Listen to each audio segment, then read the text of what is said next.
A client today said something that a number of my clients have said. She said, I don't want to be a cog in a large machine. It's not that she doesn't want to work for corporations. She said something like, I just want to feel like I'm creating something rather than doing, quote, research that never gets used or spending time entering unimportant data into spreadsheets. That's something a high school student could do. By the way, my client has a master's degree. She says that part of the problem is that the company is run not by creators, but by business people whose job distills to one word, sell, even if that means putting lipstick on a pig. She says, and here I'm paraphrasing, I attend meetings, and half the time the discussion is CYA, cover your ass, or self-aggrandizing hyperbolic dog and pony shows. Or we discuss how to divide tasks among 3 product managers when 1 product manager would be just fine. Or we spend time on how to format documents or microscopically document everything.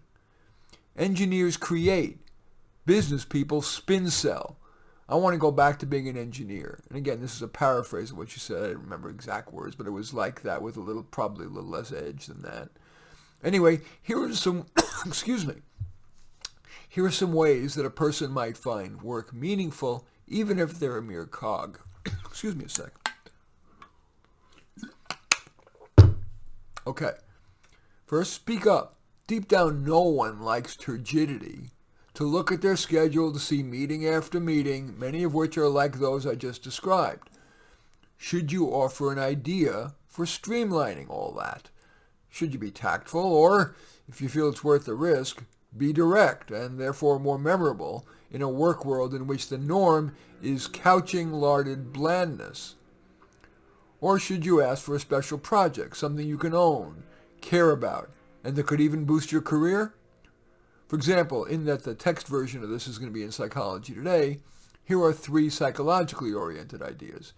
Should you use a tool like SurveyMonkey to anonymously survey your coworkers on how they're feeling about their job, about their work group, about the organization? Should you champion a peer mentoring program? Or should you write personal histories of coworkers for the in-house or even the external website? Team up. Should you develop an idea with someone, maybe a respected higher-up who's got clout? Should you take pride in small wins? It may help to notice the small wins, checking things off on your to-do list, lending a bit of support to a colleague, or making an accepted suggestion, a suggestion that's accepted at a staff meeting, even if it's not going to cure cancer. Should you do a side gig? Might some paid or volunteer gig supply some of the missing meaning? How might you combine what you're good at and what you care about to do something impactful? For example, let's say you're good at helping people one-on-one and you care about helping gifted low-income kids make the most of their potential. Should you ask a local school counselor if you might volunteer, for example, as a tutor or a mentor? Should you get a better job? Should you search for a better job outside or within your organization? After all, sometimes within one place of employment, one work group is vibrant while another is moribund.